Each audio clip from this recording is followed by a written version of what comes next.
I am Dr. Mitch Harlan, and welcome to the Truth Talks podcast.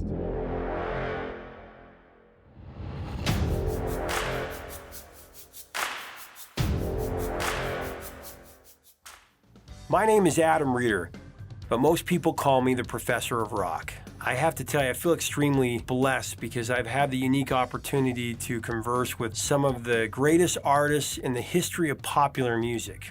Truth is, I've always been obsessed with music. Really? Yeah. I love It's these like a facts. record, yeah. You really are the professor.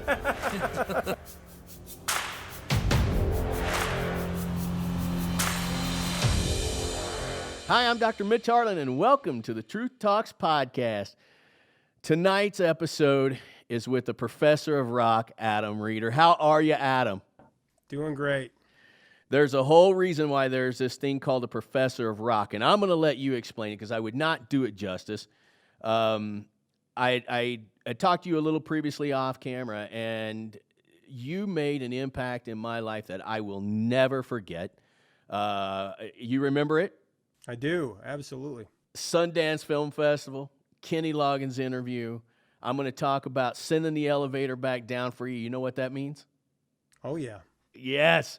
Oh, my goodness. So this one is, I got to just admit, man, this one is giddy for me because I don't know what happened that night or why it happened to me. But, man, my life changed that night. And I know some of it had to do with music, but we were there for the premiere of the movie, and you guys were doing the entertainment, and you were sitting there, interviewing Kenny Loggins. And, man, something magical happened. The way you guys communicated with each other was magical. I hope we have some of that tonight. But I'm just so excited for it. I mean, I know producer Chad's going to have to edit half this out because I know I'm going to ramble, but I don't care, man. I want to know everything going on under that fedora, man. I want to know everything. That's awesome, yeah. So tell me. Let's let you introduce how you became the Professor of Rock. Sure. Well, so I have always been into music since I was, 3 or 4 years old, since I can remember. And I grew up in a small town in Idaho, Blackfoot, Idaho, where there wasn't a lot to do. I grew up in the wonderful decade of the 80s, and that influenced me a lot because everything I did had to do with music. That's kind of how my dad and I bonded. We didn't really see eye to eye on much, but music was the one thing that we did.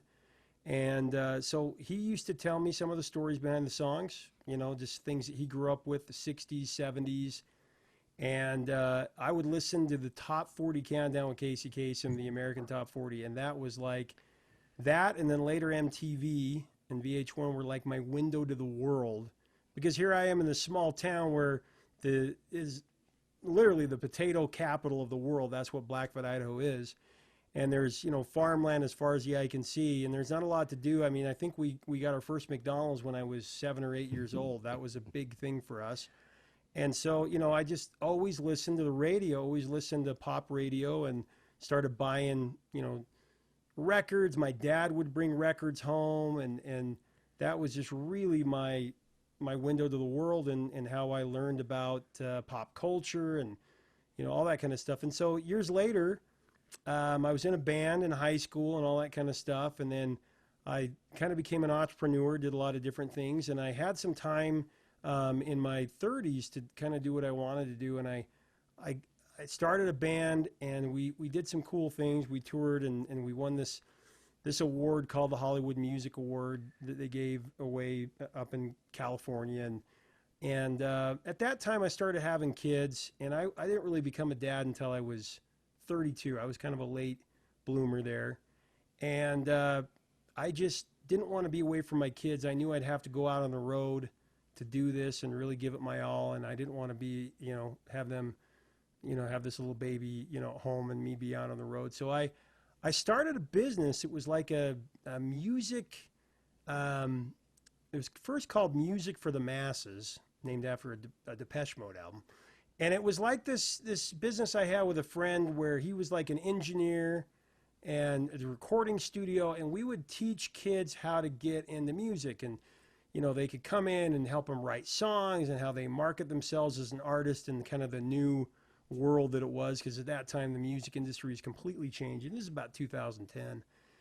And around that time, probably about a year later, we had this artist development company. It was doing well. I got a call from the general manager of ABC, the local ABC affiliate, which was ABC4. Guy had just moved in and took over as the general manager. He was at Fox in San Diego, and he'd been a long-time veteran guy, really good guy. And he wanted to bring me in as a potential sponsor with about 7 or 8 other companies because he wanted to start this music show about local music. So long story short, I go in there. I'm with, there's probably, I don't know, 30 people in the room. And he starts talking about this show. He had this show called Fox Rocks in San Diego. And I guess Maroon 5, it was like their first appearance before they were big. And he would have local bands come on, and it was a music show. It did really well. It was on for, I don't know, half a decade or more. And he wanted to do the same thing here. And so I kind of sheepishly raised my hand and said, I love local music and everything, but this show has been tried a few times in this state. This is in Utah.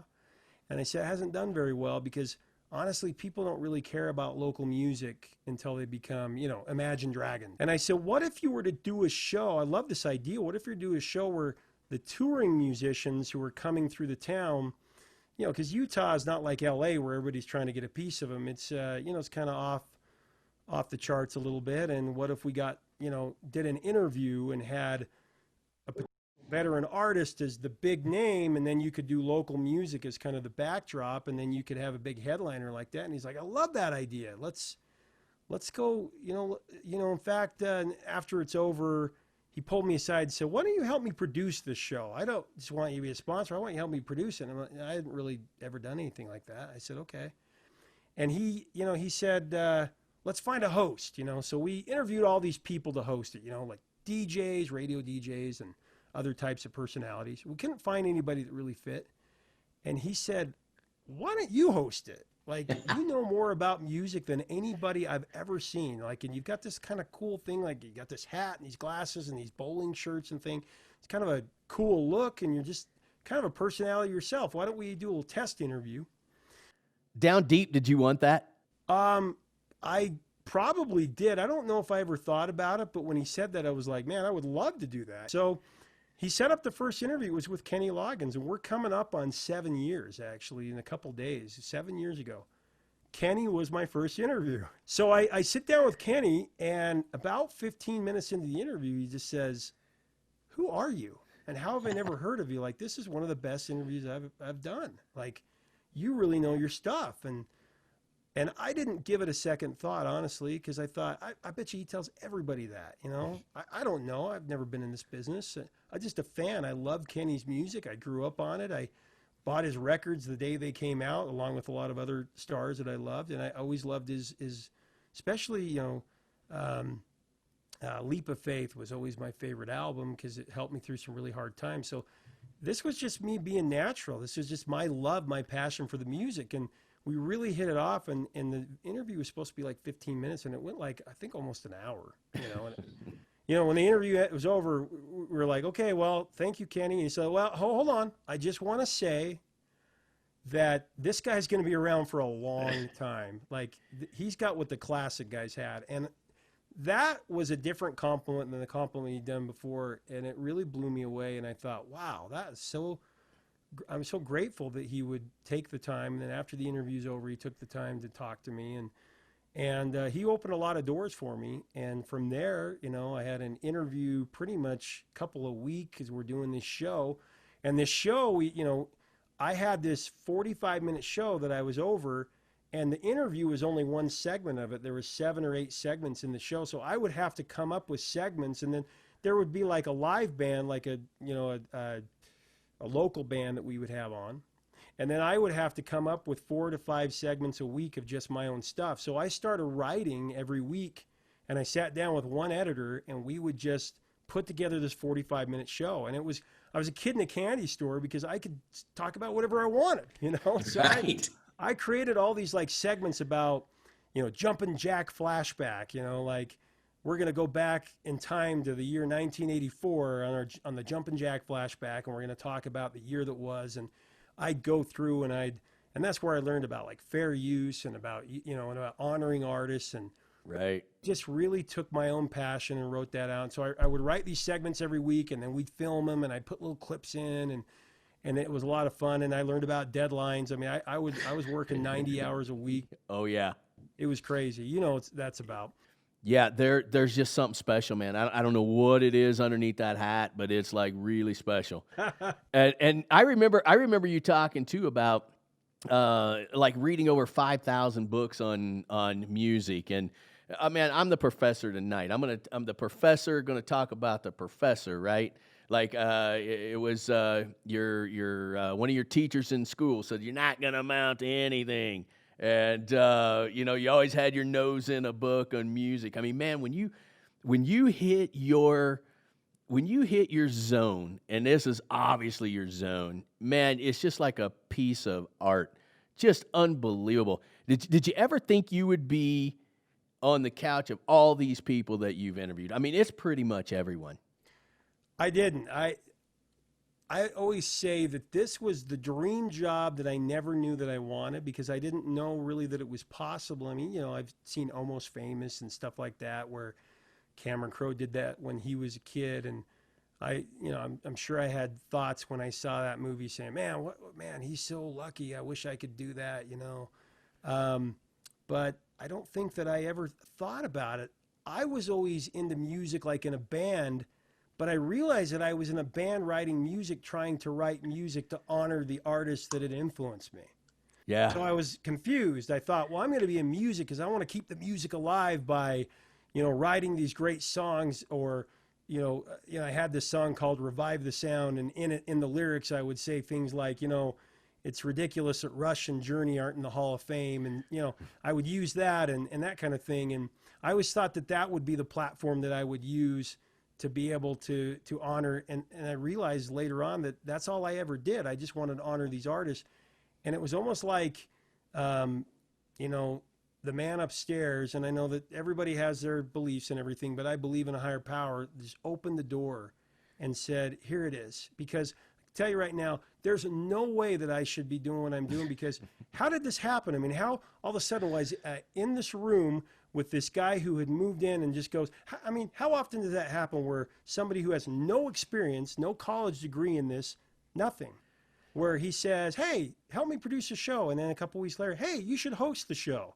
Oh, and by the way, you're going to interview Kenny Loggins, So just a total blessing. And I really am humbled by that. And I take it very, very seriously. It's very important. So every interview I do, I want it to be the best interview ever. And I fall short a lot, but that's where I kind of look at the tape like a baseball player or a football player does, and I realize, hey, I can do this better, this better. And I mean, it takes a lot of research. I mean, I know a lot of this stuff, but I want to make sure it's right. And so everybody makes mistakes, but so I really feel that I'm in a position that I take it very seriously, and it's an honor for me. And I want to honor these artists and let them know just what a major impact that they have made on so many lives. Oh man, I mean, that just resonates with me so much, because it is crazy how these impacts, I mean, are lifelong. Like, I want to go back kind of to memory lane, and you were talking about when you were a kid, man, you would put on those headsets and then you would do the pipe, and it was like you were saving up just enough money to go get that next, cassette. And everybody can name a moment in time when one of these iconic songs happens. And like, I have zero music ability. Actually, producer Chad and I were talking about that. We have zero music ability. But music is so crazy important in the life of everyone. As a matter of fact, I'm going to ask you to end an argument for me tonight with my wife on a song, and Yeah. I'm hoping you go my direction here, because I know you've done it.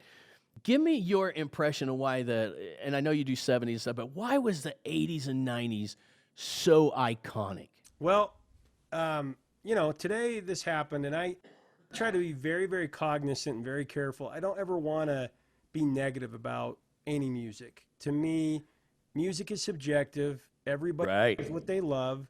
If somebody loves Justin Bieber, I might not agree with them, but I get it, and I I have to be careful, like with my kids, because I try to raise them right, but I also don't want to be that guy that, be a Nazi and force things. So, Right. and but I look at it like this. Like today, I found out that Juice World broke a record that the Beatles and Drake of having 5 top 10 hits, and it frustrates me because I have a hard time with the charts now. I'm a chart guy. I have a million books that I've read and the chart positions and all that kind of stuff. But the problem is that if you're not buying music, I have a hard time ranking it, because back in the 80s and 90s and the 70s, people were plunking down their hard-earned money to buy a record. Yes. And I'm not biased against Juice World or Drake. I open my mind up to new music. I try to, but you like what you like. And so I look back at the 80s and 90s and really the 50s to the 90s, the rock era. And I spent a lot of time with the 70s and 80s and 90s. But I really feel that you can go back, and if you open up a chart book, and I could do it, I could pull down a book, and if you look at the Hot 100 of any year, you really any chart, any week, 5 or 6 of those songs of the top 10 songs of that week. Everybody does. Like these songs you hear every day. They're in video games, they're in movies, they're in TV shows, and it doesn't matter if it's the 60s, 70s, the 80s, up to about the early 90s. These are just songs that last, and they've lasted forever, And if you look at the songs from the last 10 years, and you look at like the top 20 songs for that year, they're just not songs that last. They're not songs that you listen to a lot. You don't find yourself listening to them. They're big for the moment. I think it's fast food music, and that's what we're focused on. There was a time when Ahmet Ertegun, who was the Atlantic Records, you had these incredible record guys, Walter Yentikoff from Sony, and these guys cared about the music, and they would give an artist like Billy Joel or Bruce Springsteen, Bob Dylan, they would give them their time to develop as an artist. They didn't say, hey, one hit, and if you don't get that hit, you're out. Yeah. Billy Joel, Piano Man seems like a big song now, but it wasn't a huge song. It went to went top 30. And it's bigger now because of radio play and things. But, Billy Joel made less than $8,000 off of that song as an artist. And it wasn't huge, but they saw the potential in Billy, and it took him, 3 or 4 albums before The Stranger came out. I'm trying to remember how many albums it was if you count Cold Spring Harbor and Street Life Serenade and Piano Man. Yeah, 4, Turnstiles. So there's 4 albums that came out that really didn't sell very well. And they still allowed him to keep going. And then The Stranger hit, and it was All She Wrote. And the same thing with Bruce Springsteen. Born to Run, it took a couple of albums for him to produce what the record labels would call a hit. But they believed in these artists, and there was no plan B with these artists. And these artists did the music because it was the reason that blood flowed through their veins, the reason to exist. A lot of people now, and I'm not judging all musicians, a lot of people now, it's about fame. They want to be famous, YouTube. And, and even my kids will say, yeah, I want to be on YouTube. And I'll say, why do you want to be on YouTube? Because I want to be famous. Yeah. Be famous. Bruce Springsteen? No, that was not it. Bob Dylan? No. Crosby, Stills and Nash. You name any band or artist from that time, and it was about the music. It was always about the music. Man, I couldn't agree more, because when I'm, I've watched a ton of your stuff even before we were going to do the podcast, and I know you got the Toto shirt on there now, and I want to talk a little bit about that. But just one of the things that was in one of the interviews you had done was they were talking about how they strung up the tape around things, and they would pull it to lengthen it to change the sound and stuff. But when these guys are literally talking to you, you can feel that it's all about the feel of that music. Like I don't think they care if it even got on a chart. It was about the feel of that music. That's what blows me away when you're watching those interviews. Is that what it's like when you're sitting in front of these icons? Yeah, I think that it's just music. I don't care about who they slept with or how many drugs they did, or I just don't. To me, it's always been sex, drugs, and rock and roll. I'm only interested in the rock and roll part. I don't care about the sex and drugs.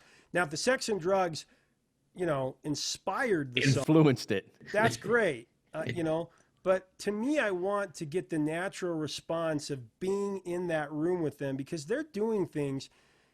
I've had a few interviews just in the last few weeks where they talk about, I remember Lamont Dozier, who wrote all the Motown songs. He wrote the #1 hits for the Supremes and the Four Tops. And that was like a 3-hour interview session I did with him. And I'm like, this is a god. This is one of the greatest songwriters, producers ever. And I was just like, the whole time. But he told me about the way they would get these sounds on these Motown records. They would, he would use everything but the kitchen sink to get these sounds. I mean, they were in Hitsville, USA, which was basically a room that is about the size of the room I'm in right now. It was a house, and it had a couple of rooms in it. And they'd use the bathroom to record in. And I mean, they just experimented like crazy. And he once told me that Bob Dylan came in and said, "Hey, show me where all the magic happens, like these amazing sounds that you get." And he's like, "Well, this is it. This is where we record it." He's like, "Oh, come on." He didn't believe it. He was like, "Yeah, you don't want to share your secrets. I get it." But Lamont Dozier's like, "Look, this is it, And it was really cool because they would do things. They would get a broken tambourine and they get a certain sound on that. And that's what you hear on Reach Out, I'll Be There by the Four Tops. The problem with that is, and then you hear some of these guys in the 80s, like I was talking to, a few people the last few weeks who were telling me how they would get a certain sound and they would have to work to get this sound and experiment and record it and cut the tape and do all these different things. And now you push a button. Yeah. You want to get that sound, there's a sample, you push a button, it's already pre-programmed, it's already in there, it's fine. Gated reverb, how Phil Collins and Peter Gabriel found that, it was by accident. These kinds of things were happening in the studio because there were people with other people who were feeling that energy together. And now people are, like Barry Mann and Cynthia Weil told me this. This is a songwriting couple that wrote On Broadway, You've Lost That Love and Feeling, We Got to Get Out of This Place. They've had so many hits. And, they talked about how horrible it was now that people call the melody the top line and they just email each other. And there's 12 different people that are emailing back and forth lyrics. And she said it the best, and I'll quote her. She said, "It's just a soulless way of writing music." And I agree with her. Yeah. Take that energy away that these guys had. I mean, Toto, they told me about how Steve Lukather was saying that when the drum machine came out, and they were saying, "Man, we got to go get rid of this. We got to throw this away. This can't have a drum machine," Jeff Porcaro was saying that. He was one of the greatest drummers ever. And just the other day, John Anderson of Yes was saying that he got really frustrated with some of the members of Yes in the late 80s when they were looking for 3 hours for a drum sample, when he's like, "We've got Phil, who's one of the greatest drummers of all time, sitting out here. Just have him play it, like this is ridiculous." And I think that's dead on, man, because that's exactly how I feel. Like, I mean, when I love XM radio because when we're taking our 12-hour road trip back to my parents' house, it's 80s and 90s, man, and you can sing every word. But when you've done all the interviews that you have done with, every massive star out there, I'm sure you have just a wicked appreciation for the musician themselves. You do, and it's interesting because my crew and the people that have really helped develop Professor of Rock over the last 5 or 6 years, and they're incredible. I have an incredible crew, incredible production and post-production staff, and that I think pushes the excellence of what we're doing even further. And I'm not saying we're excellent. I'm just saying that you guys are excellent. Oh, thank you. But they care so much, about this. They have a real passion. And what's really cool about it is they're younger. I think almost everybody that works is a millennial. And they have grown an appreciation for a lot of this music. And after a certain interview's over, a lot of them will say, like, one time we interviewed somebody and, they were one of them was kind of kicking their heels a little bit like, "Yeah, I don't know about this interview." And after it was over, like, wow, incredible. I have so much more respect. And that happened for me. There are some times where you hear a song, we all do it, and you judge it. You judge it off the first, maybe you hear it a little too often, or maybe you judge it too harshly. But then you hear the story behind it, and you see the person and the integrity behind it. And that happened to me with I did that with Five for Fighting. I'll just throw it out there. I didn't ever like Five for Fighting. I heard that Superman song, you know, and I heard his voice, and I kind of judged him as another Dave Matt. It kind of seemed like in the early 90s, like people went one of two ways. They were either trying to copy Eddie Vedder or Dave Matthews. Yeah. And I'm not saying he was trying to copy. I'm just saying, like John Mayer, early John Mayer kind of, if you listen, kind of has a Dave Matthews sound to his voice of resonance. And then Edwin McCain and a lot of this grunge stuff was like copying Eddie Vedder and even Stone Temple Pilots, their first record, there was a few of those that sound like Eddie Vedder, So you can judge it, but then if you really listen, you can hear that. So with John Ondrasik is the lead singer who is Five for Fighting. And I met him, and I had an interview with him, and he was just amazing. He was so much integrity, such a great guy. He told me a story about, when he played that song September 11th at the concert for New York, and he's a great storyteller and just a great guy, great father. He was there with his little boy, and they're really into hockey, and I just saw the way that he was as a human being. And I thought, there's something more there. And so I listened on the way home to those songs, and I just had a different set of ears on. I really appreciated those songs for what they were. And the same thing kind of happened with not with me, but with Vanilla Ice for some people in my crew. A lot of people will judge Vanilla Ice oh, he ripped off Queen or whatever. Ice Ice Baby is one of the great, it just is a great jam. It'll last forever, But when I interviewed Vanilla Ice, I was so blown away. He is so good to his fans. I was just really blown away.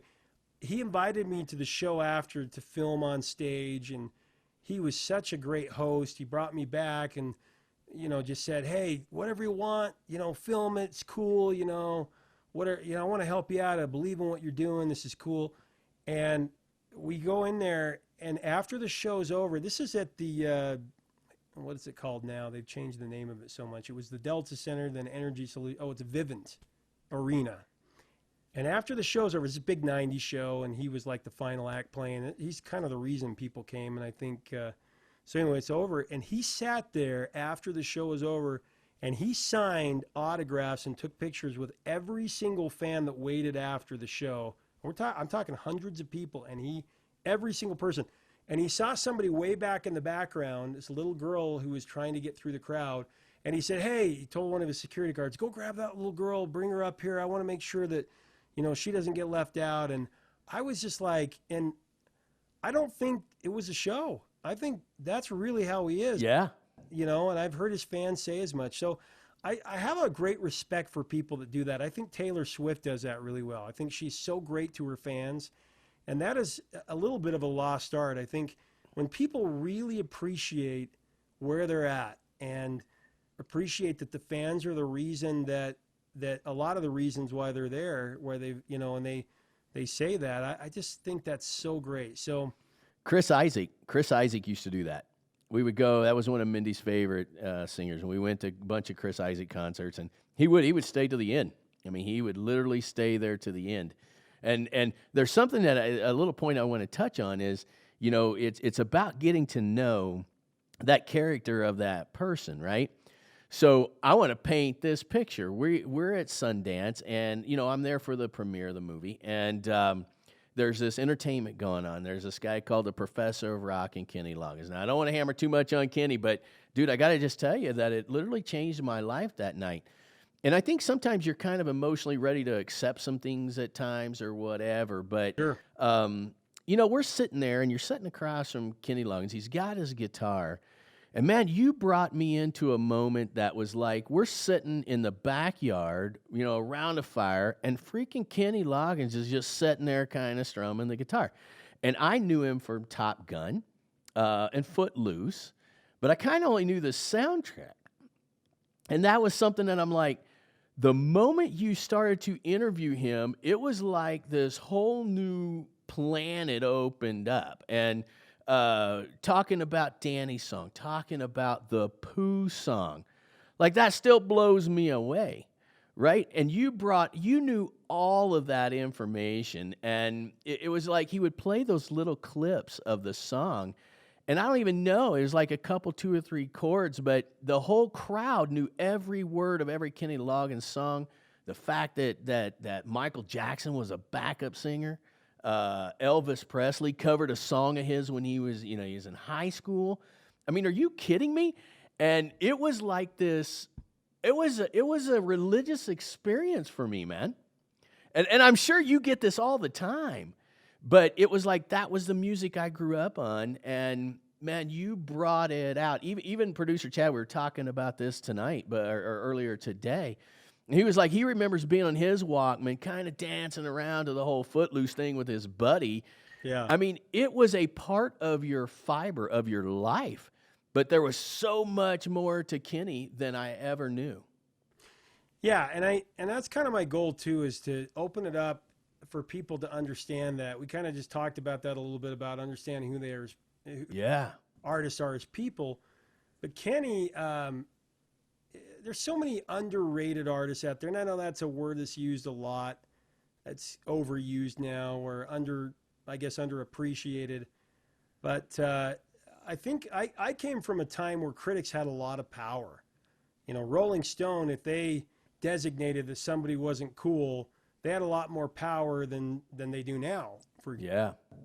And when I was growing up, I remember a moment that was a big moment for me was Rolling Stone came out with this, and I bought Rolling Stone all the time, and Billboard, whatever I could get my hands on, right? Yeah. In a small town, I go to the library. There was no Amazon, so, it was limited, but that's why I listen to Casey Kasem every week. But I think the difference between like Casey Kasem and like Rolling Stone or these critical magazines was that Casey loved everything. He gave equal time, and he just counted down the hits, and he'd give the stories, and he was so positive.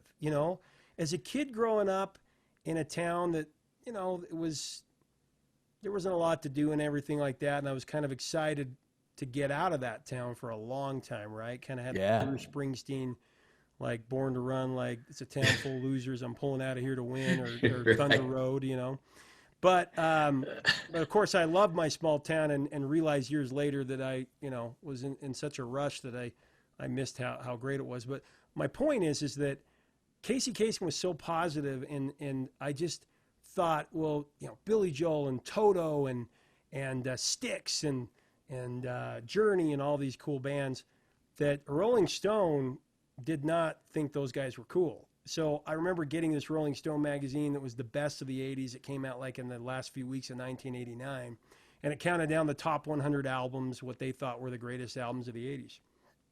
And while a lot of them were, I agreed with, of course, like, Born in the USA and The Clash, London Calling, and Michael Jackson, Thriller, I didn't see any Billy Joel. I didn't see any Kenny Loggins. I didn't see any Toto, and I thought, why?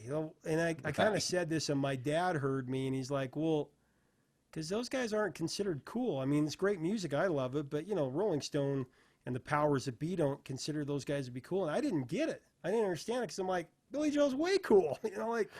How is he not cool? And there's still a lot of haters out there. And, Kenny Loggins and so on and so forth.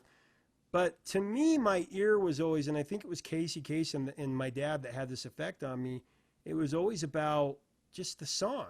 Who cares what's cool? You like what you like. And if the song is a great song, it's a great song. Africa, Toto Africa, finally people are coming around to it. But I always thought Africa was a classic. I always thought Hosanna was a classic, My 19-year-old, I get in his car, and this happened just a couple weeks ago. He's got Toto on.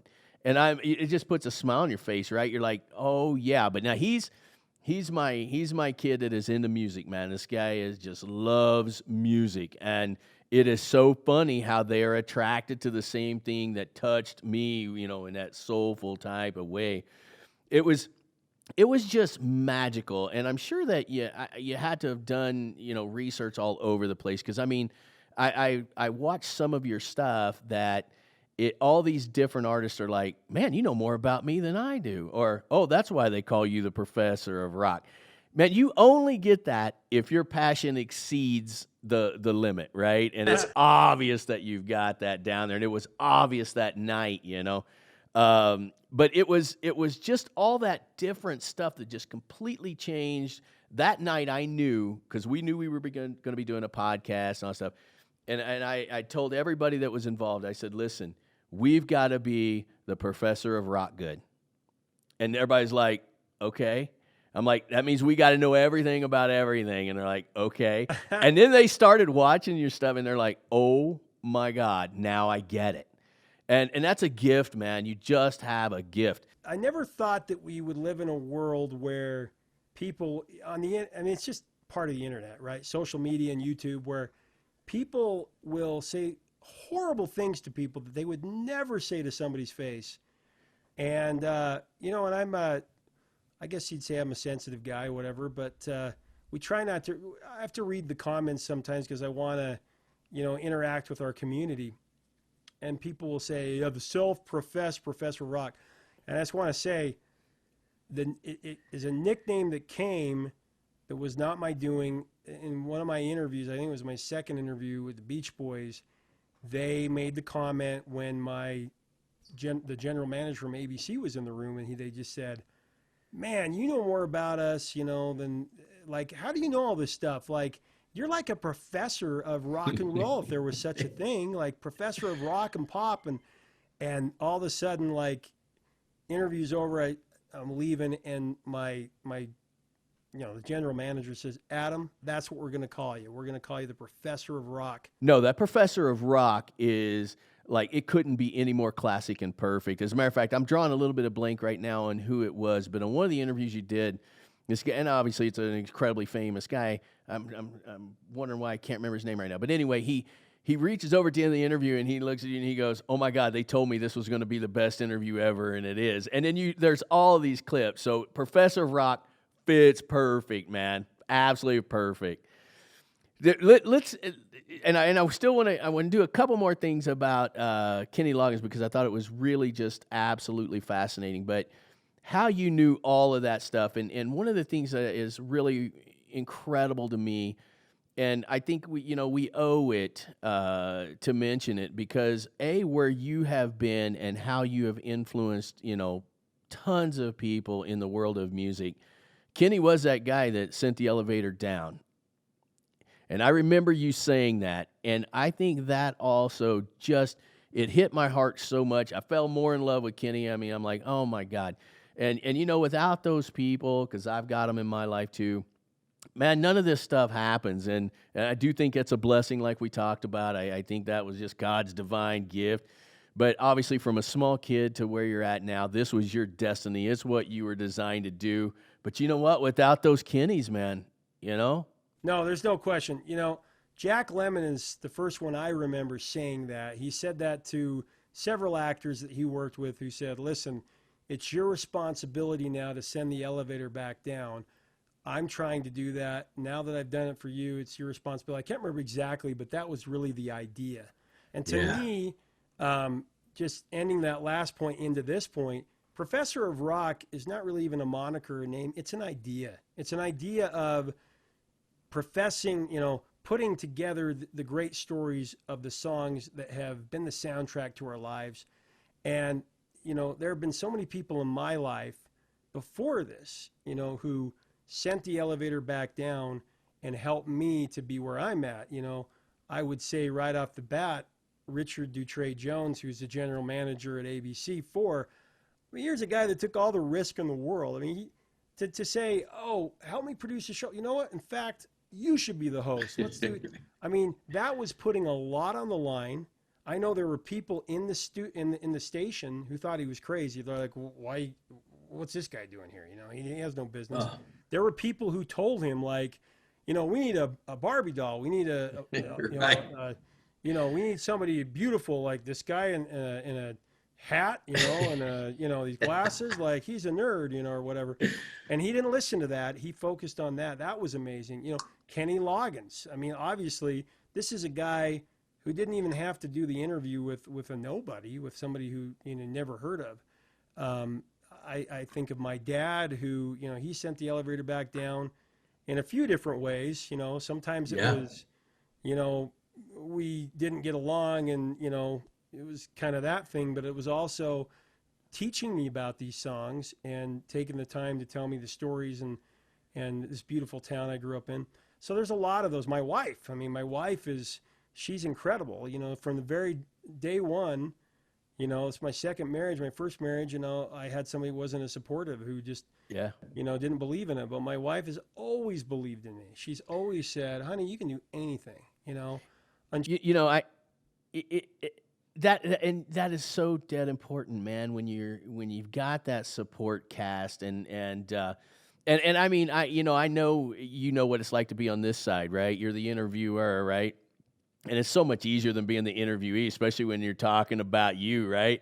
Yeah. But there was no better choice. There couldn't have been a better choice. Once we have success, I think it's so important that we take the time, like I was talking about the artists, that give time to their fans, Yes. I think that sending the elevator back down is that when you see somebody that has, a talent or something, and you help them, and you continue to pay it forward, that's one of the greatest things in the world. And greatest gift ever. Person that wants that shot, right? Wants that one chance to prove who we are. And we've all been in a situation where we just don't get that chance. And so I think I've learned that in my career, that these 3 or 4 people who have been so central in doing that, supportive, a support system. Carlos Santana said that one time, and that really resonated with me. He said, we're all musicians need a support system, and don't worry about it, it'll come. But you got to have faith in yourself, but you got to have a support system, the people that drive you and help you. And I thought, that's exactly right. You need people to encourage you, but you also need people, and I think that's the danger of the world we live in now, where when you have somebody that fights against you, it teaches you to stand up for what pushes you. It does. And you're going to say, because for me, for some kids though, it's like, yeah, they're right. I am a piece of crap, or I am unworthy. For me, it was like, you know what? To heck with you. I'm going to show you. I'm going to show you, and I'm going to work extra hard. And so when I see a comment out there, somebody criticized me or whatever, that just drives me. That's just like, you know what? I'm going to prove you wrong, because you don't know my heart. You don't know who I am. I'm doing this because, like those musicians, it's the reason that blood flows through my veins. I'll give everything that I have so that this younger generation and every generation after that knows who Kenny Loggins is, knows why these songs are so great and why they've changed people's lives. And, Kenny Loggins, whether it's Kenny Loggins or Led Zeppelin, whether it's Toto or The Clash, to me, I love both of them for different reasons. And so it's always been the mission and will always be. So I think those are really important lessons. Well, and you also made a statement that, we're losing these guys. These are just iconic legends in music, and we are losing them. And to keep that alive, I mean, that music is just endless, man. And so that's what's fun. Even when I was telling Eric that I'm like, yeah, I'm awful giddy because I'm doing The Professor tonight, man. I said, oh my God, the dude changed my life in Sundance.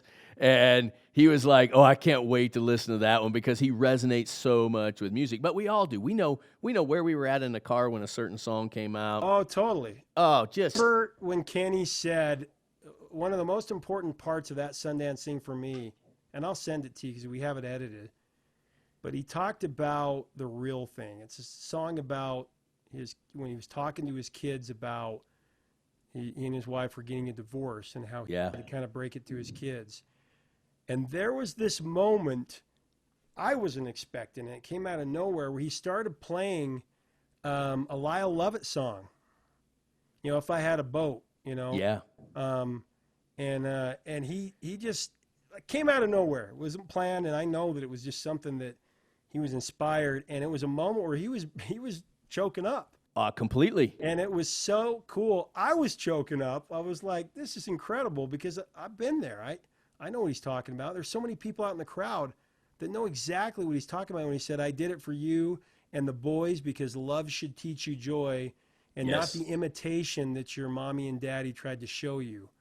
Like, what a line. If anybody wants a song. I mean, just incredible. And he was sharing that story, very vulnerable. Sharing his heart. He was just putting his heart out on his sleeve, and he goes off onto this. If I had a boat, roll out on the ocean, and then he goes into his song and showed how that song inspired that part of the song, and he couldn't get through it because he just that was awesome. That was one of those moments where I was like, let me just step down in the audience and just watch, because this is a life lesson for me, and it was just really incredible.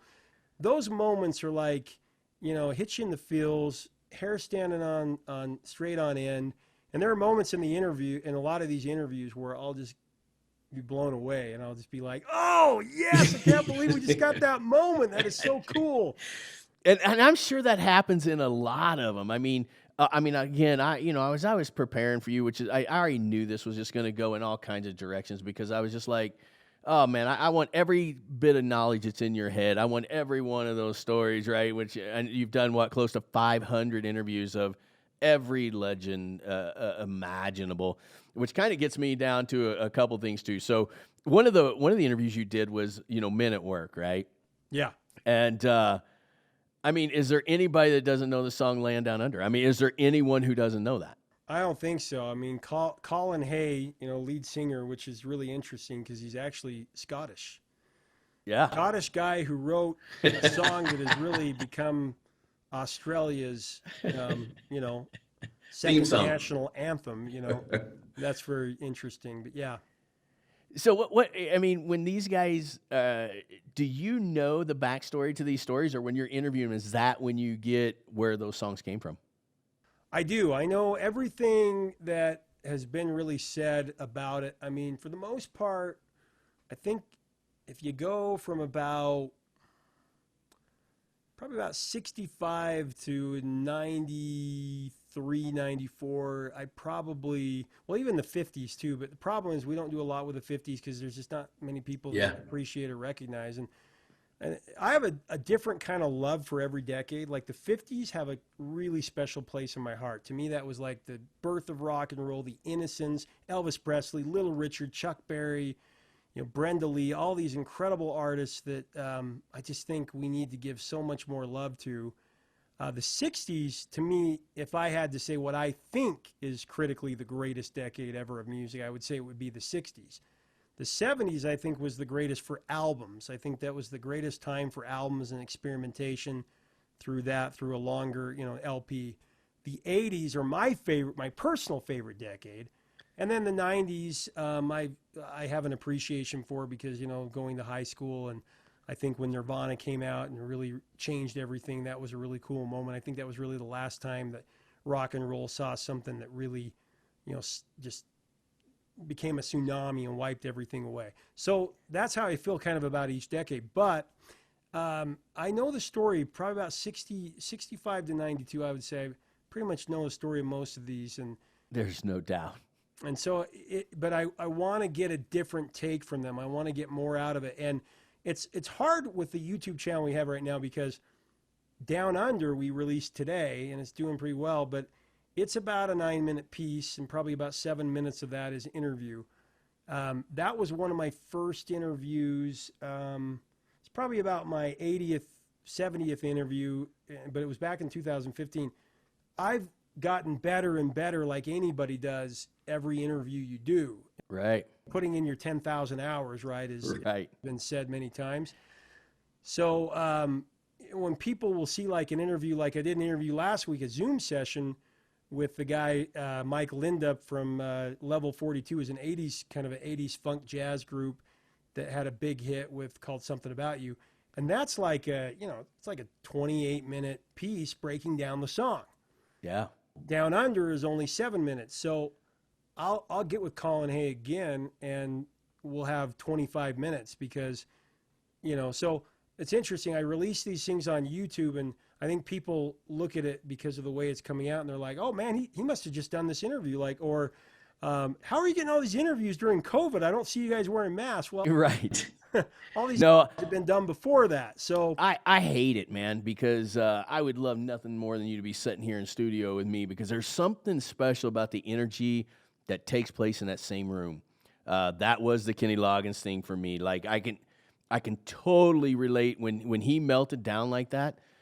Man, that was powerful for me, man, because you could tell all that stuff and that hurt and that pain, it went right into that segment exactly like you're talking about. That was an amazing moment for me. That might even been why that one just kind of like crushed my whole emotions. Like this dude laid it all out that night, and that was so incredible. Well, we're all human beings, right? And we all have this this connection. When we're all together, it's like Jason Mraz said this once, and I totally agree with him. He says, you know, when you're at a concert and everybody's together and you have these bodies and you're singing together and you're dancing and you're feeling that energy, you're awake and you're in the moment, and you know, be here now, you know, and all that kind of stuff. And he's exactly right. That's how you feel. And you're as human beings, and that's what I think music is missing right now. If you email parts out to each other, you're missing something there. Yeah. But if you're in a room and you're feeling that, and then this guy says, oh, what about this? What about that? And that energy comes together, and it's just a fire that you can't quench. You can't put it out, and it's amazing. So I agree with you. So, but yeah, like Down Under, go back to your question to answer it. Yeah, I mean, I knew the story behind that, but now I'm getting to the point where I want to find out. I want to go beyond the story that's out there. I want every little intricate detail. Because I know that the fans out there, I always looked at it like this, you know, if somebody's van broke down or their tour van broke down, they're out in the middle of nowhere and they don't have cell service, and they knock on your door and it's Alice Cooper, let's say, you know, and you have him at your house for 2 hours because he's waiting for somebody to come get the, you know, whatever. What are you going to ask Alice Cooper in that moment? Well, I don't want to ask Alice Cooper about his mistakes. I don't want to ask Alice Cooper about, you know, what he had for breakfast. I want to ask Alice Cooper, man, let's talk about this song. Let's talk about this album. You know, how did this come about? You know, if you had Slash in the room, right, you'd want to know every detail about Sweet Child of Mine. I would. I want to be like, tell me about that guitar solo. How did you come up with that? I've heard that was you were kind of influenced by Baker Street, you know, the 70s song. Tell me about that. What influenced that? I want to place the viewer at the scene of the crime. I want them to be in that studio and feel that. So the greatest thing in the world is when they have a guitar or they have a keyboard there. And you saw that with Kenny Loggins, where sometimes you can feel it. Like there are a few times with artists where they transport me to that moment in 1985. I remember doing an interview with a guy from Cutting Crew who wrote I Just Died in Your Arms Tonight and a few other songs. And I don't know what it was, but it was kind of a late interview. It was after the concert. But he got to this place where, and the crew felt it too, because I asked him after it was over. We felt like we were in the room. We felt like we were transported to 1985, you know, when he was recording that song, 84 when he was writing it. And there's no better thing in the world. And that's what I want to be able to gift that to the audience, so that 100 years from now, 200 years from now, they're in that moment, and we never lose sight. Because I can't remember who it is that says it, but you don't ever really die, but you do die when the people around you, those memories are gone. Yes. If there's one person that remembers you, you're not dead. Yes. To me, that's why this music is so important. We don't want anybody ever for that memory to leave. You know, we always want it to be alive. You know, my dad passed away last year, but he's alive because we share memories about him all the time. Yeah. They said you die twice. The first time you actually die, and the second time when they mention your name for the last time. So that's exactly... That's it. That's it. It's beautiful, man. And, you know, when you talk about transcending like that, that evening that we had that, you know, we're there for the movie premiere, and I literally was upset when you guys were done. I'm like, no, you know what? Forget the premiere. We'll do that another time, man. Let's let these two just keep going, because it was like, man, I wanted to bring him down and just like put chairs around just around the room. We need to make what I'm trying to figure out, and I've actually got a meeting about it this week. So hopefully, in the new COVID world, is how to create. I would love to create that to be a monthly thing, where an intimate setting, and I think people would pay for it. I mean, we live in a world now where everybody kind of expects things for free. Yeah. But experiences are really, really important. I feel the same way as you do. That audience lit me up. It felt like being in an interview on steroids. Yeah. That was like, and I've done it about 4 or 5 times since then, where I've done a live event where there was a crowd, and every time I've felt that energy, and I want people to have that experience, because they'll come up after and they'll say, that was a gift, and they say similar things to what you said, because when you get to have a moment like where you're around the campfire with an artist and they share something, that's a really unique and rare feeling, and it's just something that can be life-changing. So, we did it again with Kenny. We did in St. George. St. George, yes. I was going to come to that, and something ended up The happening. Red Rock behind us, Yeah. incredible. And he had his backup guitar, or his guitarist with him, his backup singer, great guy.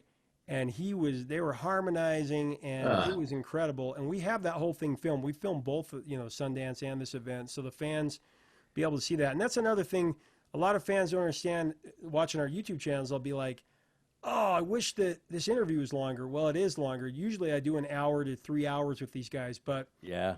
you're talking about 20 or 30 songs, and so you do 5 minutes here, 10 minutes on this song, and that kind of thing. So, I mean, we got 900 hours of content or more, and so, this will be going for a long time, but we need to find a way to package that in a way so more people can experience these events, these live events, because there's something special that happens in that room with that energy that's there, and it just needs to happen more often. Maybe for me, as I'm getting more sentimental, 50 years old, oh my God, it just takes me back to this incredible, incredible place.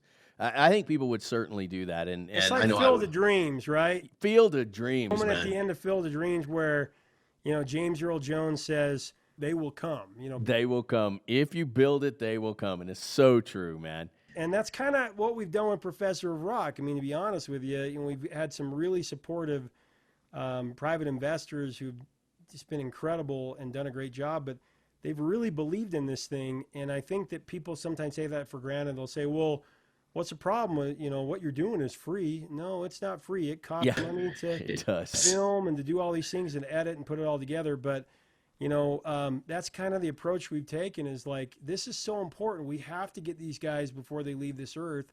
Hopefully they live till they're 120, but we need to continue this. And so we pull out all the stops. We try to get as many interviews as we can. And One of the things that you did talk about, and this is something that really kind of set with my wife. One of her songs that is absolutely her favorite song of all time. It's George Michael's "Can't Make You Love Me," and I think it was the Bonnie Raitt cover that he did. Can't Make You Love Me, yeah. Yeah, "Can't Make You Love Me," and it was the Bonnie Raitt one. I know for whatever that one like touched her soul. And you didn't get to do him though, right? Didn't he pass right before? Yeah, we had reached out to his manager, and we were talking about setting up a date to do something, and he passed away. And I got to tell you that was one of the biggest heartbreaks in my life. Love George Michael. He's one of my favorite artists ever, and he's written so many incredible songs. And I just think that he's just, he was a very rare pop star where the guys all wanted to be him, the girls all wanted to be with him. I just can't say enough about George Michael. Faith is in my top 10 of all time. I think one of the greatest pop records. I think between Michael Jackson, Thriller, that, and maybe Janet Jackson, Control, tied for the greatest pop album of all time. There's probably a few others I'm leaving out, but yeah, love George Michael. Oh man, and so I got to do this too, because again, how music takes you back. And I have this high school friend of mine. Her name's Penny Hamilton, and she watches our podcast and she'll comments and stuff. And so I'm going to do this for her. Her favorite group, Duran Duran. Give me one thing about Duran Duran for my friend Penny. Well, I actually did a video on Duran Duran about 2 months ago. It's just me talking about celebrating Duran Duran, and it's kind of like a 20-minute piece just talking about their great songs and why they're just one of the greatest bands ever. And they posted it. They found it. and they posted it on their social media, on their Facebook and on their Twitter, and that was an honor. They said, "Can I get a heck yeah?" And that blew me away. Probably we've had hundreds of artists share our content, but that was probably like top 5 for me, maybe even top 3, maybe number 1. Yeah. Duran Duran was so iconic for me growing up. But I will tell you a quick story about that she might enjoy. I remember when I was growing up, my sister loved Duran Duran. She had the posters, the teen. Oh yes. Tiger Beat. You know, they had obviously all the different members in there with their cool hair. And I remember I wanted to go get my hair cut like, was it Nick Rhodes or can't remember who it was. I loved his hairstyle. And so I went and snuck inside her room, and I kind of, really carefully unpinned the poster and took it with me to this barber. My mom took me to a barber, and his name was Hatchet Jack for good reason. He Right. give you a buzz cut. That was it. Like, so I go in there and I'm like, "Hey Jack, can you style my hair to look like this?" And he's like, "The hell are you style of your hair? What does that mean? The hell do you want to look like a girl for? And he just looked at me like I had lobsters crawling on my ears. She will appreciate that story. And so as a 8-year-old, 9-year-old kid, I was obsessed with Duran Duran, and I think they have the best James Bond theme ever. I mean, yeah, Do a Kill is so great, and I think Ordinary World, is Simon Le Bon. He wrote that. He wrote a trilogy, and that was a part of that trilogy that he wrote when a friend passed away. And if you go back and listen to Ordinary World, that's just one of the greatest songs of all time. It's just so haunting and melancholy and just incredible, the lyrics of that song. So she might not be aware that that's actually part of a trilogy of songs that he wrote. She's going to know now, because I knew I was going to bring it up, because I'm like, I know the professor, and here it comes. How about Survivor, Eye of the Tiger? I mean, does it get any more iconic than that song? Oh, my gosh. Eye of the Tiger, I'll give you a little something on that. So to talk to Jim Peterick about that, who wrote it, that was one of the biggest honors of my life. I had him on my interview list for a long time. I want to get Frankie Sullivan, too, who helped write it, was the guitarist. Yeah. And, one of my lost interviews that I wish I could do, who didn't sing Eye of the Tiger, but Jimmy Jamison, who was the lead singer after, great singer. And but that was just a flawless song. It is absolutely flawless. All right, I got another one. Shout out to my buddy Joel and my office manager Tia. They want to know about Neil Diamond. Did you ever interview Neil Diamond? Not yet. He would be a top 10 for me. I sat down and I wrote out a list before I start, when I was about 2 or 3 interviews into this back in 2013. And I wrote out, I think, 20 names on a list of who were my dream interviews. And I've gotten probably about half that list done, but Neil Diamond's on that list, and it hasn't happened yet. But he's one of my first memories as a kid hearing music. My dad loved Neil Diamond, and to me, he's written one of the most patriotic anthems ever with America. And every time I hear that song, I can't get through without shedding a tear. I think it's a great immigrant song, but it's just a great song about when he sings "My Country 'Tis of Thee" in America. Yeah, I can't do it. Powerful. It's so powerful, and Neil is just one of the greatest songwriters ever. There's something about his voice. There's a resonance and a tempo in his voice that nobody gets close to. He's just he's a legend. there's just something about it, right? I mean, there's something special in there, and Jewish Elvis, the Jewish Elvis. Yeah, Crazy. But he actually wrote his own songs. Nothing against Elvis, because I mean, Elvis is a god to me. He's right. one of the greats. But to me, Neil Diamond, I can't say enough about the guy. He's just incredible. You've been so gracious with your time, but I cannot leave this until I have you settle an argument between myself and Mindy. Oh, okay. I'm ready. UB40, Red Red Wine, is one of the greatest songs in history. Is that correct? Yeah. I think it's... You better say yes. Well, so I get in a lot of trouble for this. Not in trouble, but people give me crap about this all the time. So they'll say, if you were to ask me, is Survive Your Eye of the Tiger the greatest song of all time? I say, yeah, it's one of the greatest of all time. Right. And I say that in all of my, in all my things, and people will, in all of my videos, and people will say, man, you like some horrible music or whatever. Or, everything's the greatest. But right. My wife teases me about that all the time. She's like, Adam's top 10 is about 900 songs long, And it's true. And I think we're all that way, because it just depends on when we hear the song. But, I mean, come on, Red Red Wine is incredible. I love that song. I think it's wonderful. And I mean, Neil Diamond wrote the song. Producer Chad is going to literally post a bunch of this stuff where people can go and find your information. I mean, we are going to promote this so hard because, music is just so life-altering. There is, in my opinion, there is no one who does it better than you do on the interviews.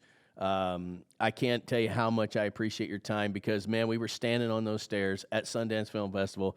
I came up to you and I said, we're meeting again, my friend. I'm not letting this go. And I was even considering doing a story for success in my books on you, which still may end up taking place. But I knew we would meet again. You were phenomenal in what you do. You're magnificent in that. And I know it's sometimes it's hard to hear, somebody, but man, I mean that from the bottom of my heart. It's just you touched me with that interview, as well as Kenny did. I mean, man, I became such a huge Kenny Loggins fan after that again, and he's a star. He's just a wonderful human being. He's the star for sure. I mean, I appreciate all the compliments, and I'm getting to the point where I'm a little more comfortable with it. But the way I look at it, I feel like I'm just a regular guy who's really fortunate to live a dream that I never knew that I wanted. That is the greatest job anybody could ever have. I'm very fortunate.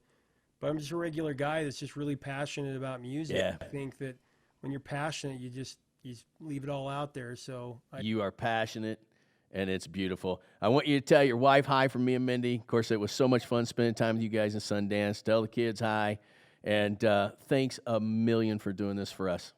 Absolutely. Anytime, man. All right, brother. Thank you so much, and you go have a good night and get ready for that move. Okay. All right, buddy. Thanks so much, Adam. All righty.